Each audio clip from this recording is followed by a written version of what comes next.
in class, I can explain the definition. It's a relation where each input has a set of input and output pairs you should have had. Special type of function you should have had was a relation where and you should have been looking at input has exactly one output. This is in F2, so at the beginning on page 4.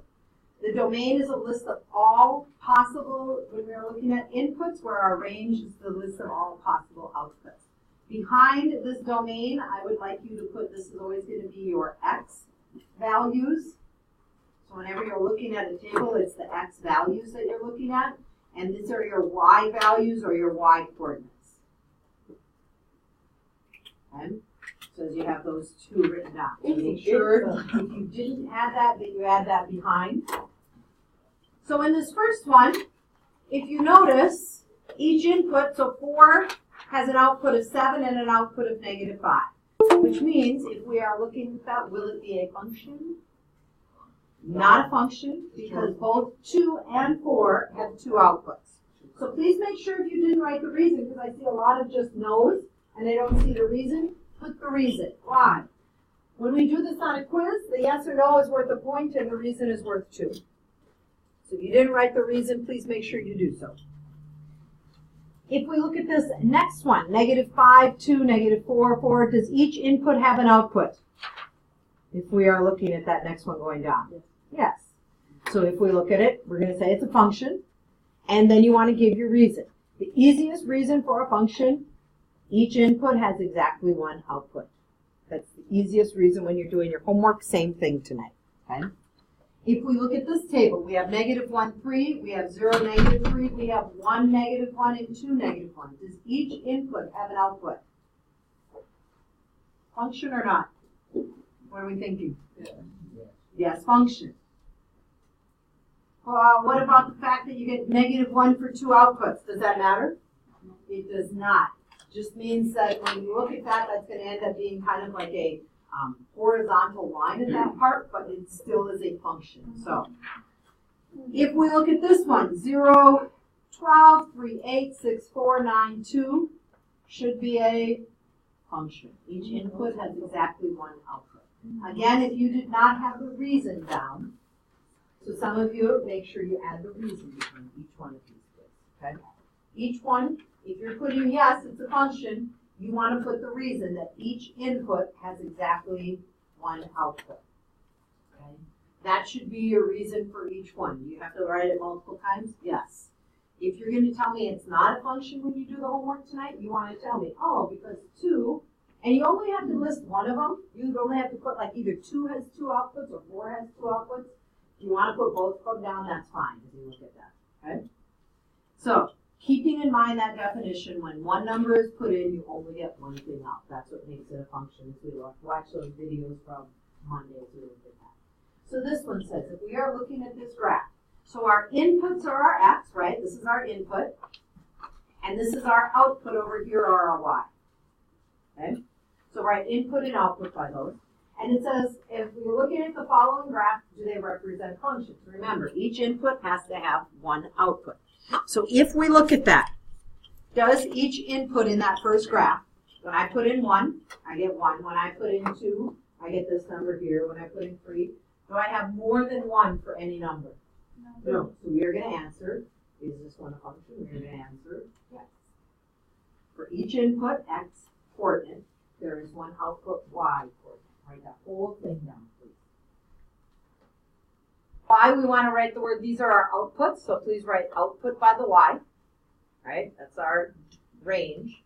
This is our domain, this is our x or our input. So I start, and it looks like as I'm inputting, but what happens at 3? I get many, right? I have this point, all of these. I just listed 2 of them that they have points on. But at 3, there are many outputs. So because of that vertical line, this is not a function. You're going to put not a function, correct? And then you have to give me the reason, exactly. Each input, there is more than one output. 3 actually doesn't just have the outputs of 3 and 6, it has this output too, right? If we're looking at this point, this is at 3 and like 3.2. And this point is at 3 and 4.4. There are many points here, okay? So please make sure you put the reason down. Each input, and in this case, we have one input that has more than 1 at 3. All the rest of these would have made it a function. So that next part is we are going down. Question, Jeff? Okay. So it says, can you come up with a shortcut to check if a graph is not a function? So what kind of a line do we want to draw? Vertical. Vertical. So if you are looking at this, we want to take a look, and our shortcut is look at the points on the x and y. And my key thing that I would say is if you have a vertical line, it is not a function. So if you can draw a vertical line and it goes through more than one point. Here, I draw this vertical line and it goes through more than one point. It is not a function. So vertical line test just means if you draw a vertical line and it goes through more than one point,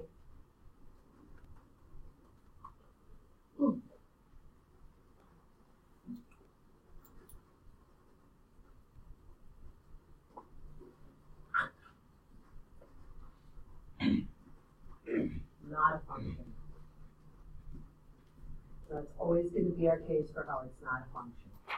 You draw a vertical line and it goes through more than one point, which is going to be really nice on this next part because I give you a graph, right? You have to give an explanation on each one. Can the explanation be each input has one output for a function? Yes. Can it be one input has more than 2 outputs for not a function? Yes. Can it be it does not pass the vertical line test? Yes, but give a reason. So on that next page, top page of your notes, yours is on the bottom, page 5. Bottom of page 5, as we are taking a look at that, we are going to look at our group. So if we start looking at this one, Cassidy, I have -2, 7, -1, 5, 0, 3, 1, 1, 2, 1. Do you think it's a function? Yes. Yes. And your reason would be each input has one output. So please write that if you have not. Each input has one output. You're going to write that, Jack. So if we are looking at the next one, going down right below it. So taking a look at this one. Function or not a function? Raise your hand. What do you think, Jaden? Not a function. Not. Why? Because both -2 and 2 have 2. They have 2 outputs, right, for the same thing. So 2 goes to 0 and 6, -2. So we can say -2 has 2 outputs.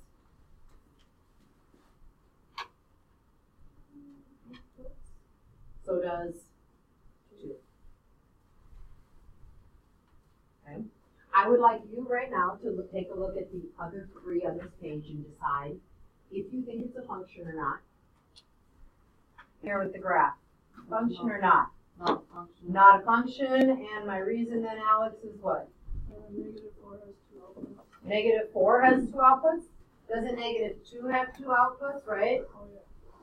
All of these have 2 outputs except this one. So I could put, it's not a function because it has more than 1 output, but I could also say that it does not pass the vertical line test, right? So I can say the inputs have 2 outputs, but I could also say, if I wanted to, the other reason besides that is that it doesn't pass vertical line test. Okay? Which means if I can draw a vertical line that goes through 2 points, it is not going to be a function. Okay? As I look at that next one, Kyle and Jeremy on the top, this XY table. Function or not? Yes. And our reason then, Kyle, should be each input, 1 output. So by the end, when we take this quiz and we take this test, make sure you put your reason. You don't have to reason. Make sure, this is the easiest part to take off points on for students because they just don't seem to write it down. They think they only need to write that last part. So if we are looking at that last one, what do you think, Jason? And Robert? Not because, for example, the 2 has more than output. Because 2, definitely, 2 has more than one output, has 2 outputs. Could we say any other ones? Are there any other ones that have more than one output in that group? That seems to be our only one, so when we are looking at that, okay? As you look at this next one, you're going to be asked to create a rule. So this is kind of like what we did in that last unit.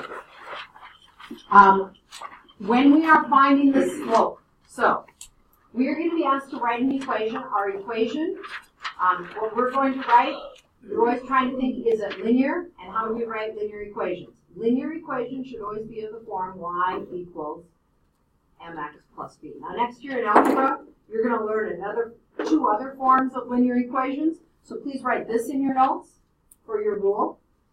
To find the slope, that's our m. We are always finding the change in y divided by the change in x. Change in y divided by our change in x. So in this table, as I look at it, Lucy, what do you notice is the change? And someone said, how do you know which one is x and y? It's always alphabetical. Input is our x, output is our y. So Lucy, what do we notice? Change in y is? We're adding 2. And Gunnar, if I'm looking at the change in x that you're writing down is 2. 2 also. Positive 2 over positive 2 is equal to 1. We are next going to find the y-intercept. The y-intercept is the value when x equals 0, it is your y value. So, in this case, we don't have a 0 in here, right? Can we figure out where 0 is going to be? It's between -1 and 0, right? So between -1 and 1 is going to be our 0. -4 means this has to be what value? -1.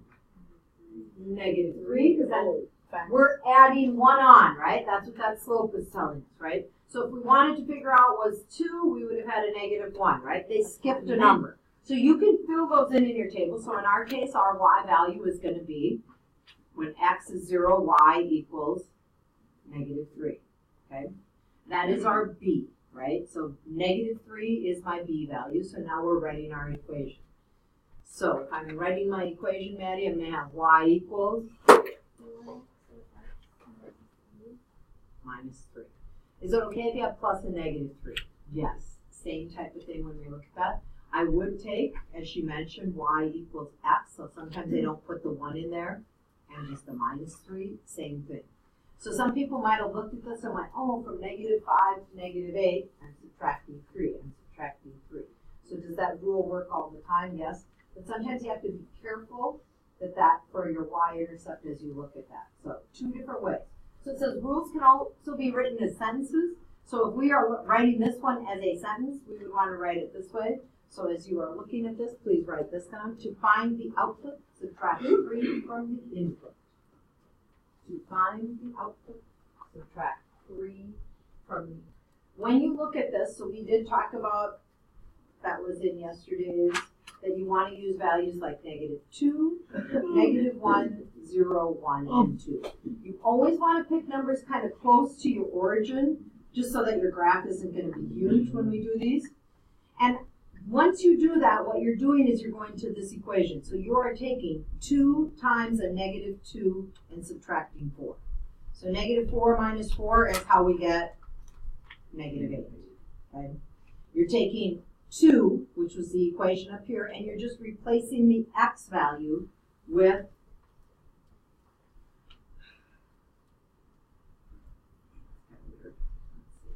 so it was y equals 2x minus 4. So you're going to put in 2, and each time you're just replacing that and subtracting 4. So that's how they got the -6, the -4, the -2. Please push your head up. And here the 0. In this case, when you are using your equation of x squared plus 9, the most confusing thing for students is that when they square negative 2, they think that that's a negative 4, and this is positive 4. So 4 plus 9 is 13. Here you're taking negative 1 and you are squaring negative 1, which gives us 1 plus 9, which gives us 10. 9. When you plug in 1, you get the same thing as you did here. This is if you were looking at these two and you're trying to decide if they are linear or not, the first one, it's a constant addition of 2. This one, it looks like here you go down 3, then 1, then up 1, then up 3. So this one is definitely what we're going to be talking about in this unit of being nonlinear. Okay? On the top of that next page, it says,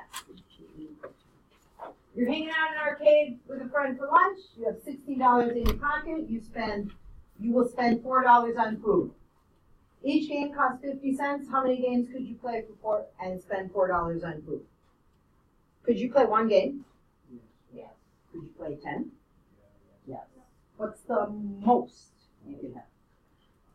The most we could play? 12? Or more than that? So, when we are looking at this one, if we are looking at this, for your answer, what I'm looking at for this part, is that you put down how many answers are there if we are looking at this? There could be many answers. Because you don't have to spend all your money, right? It doesn't say you have to spend $16, you still have $16. Right? Well, if you did, it would be 24. Right, because you're eating lunch also. So if we are looking at this, we now want to take a look and it says, well, how many games could you play, make a table to determine? At 0 games, how much money have you spent because you ate? 4. 4. Why 4? Because you spent 4 on food. So if you don't play any games, you have for sure spent $4 at this arcade, right? Okay. Next, if we have 8 games, we're going to take 8 times what? How much did each game cost? 8 times 50 cents, right? So that's, or half of 8 is 4. So plus 4, we're up to $8 that we spent, right? At 16 games, right? You're going to take 16 times 50 cents, or 16 times a half, which is 8, plus 4 gives us $12, right? How are we getting 12? Because you're taking, if we think about this, you're taking 16 games times 50 cents. That gives us $8, and you're adding on 4, okay? So 24 games. We're going to take 24 times a half. That is going to give us our $16, right? So let's make a table to determine this value if we are looking at this. So, how many games could you play? Up to 24. Could you play 7? Yes. Our table doesn't show a value of 7, right? But you could have played 7. So the domain is our inputs. The domain is our input. That's our x. What kind of numbers can we have for the games that we're playing? Can we play negative games? Mm-hmm. Can we play fractions or decimals of games? No, you have to play a full game, right? So when we are looking at this and it says, well, what is the domain of this function? What's the domain for our function? Well, we want to put down the domain is 0 to 24, which means you can play from 0 to 24 games. So write that down, way down under number 3. The domain is 0 to 24, which means you can play 0 to 24 games. The range is going to go from what number? 4 up to 16. And what does it change by? Like if we only play one game, how much money have we spent? $4.50, right? So our range, what does it mean for this function if we are looking at that one? And when we are looking at our range is going to be 4 to 16, which means you can spend $4 to $16 in our arcade, but you can spend, and it changes by 50 cents, right?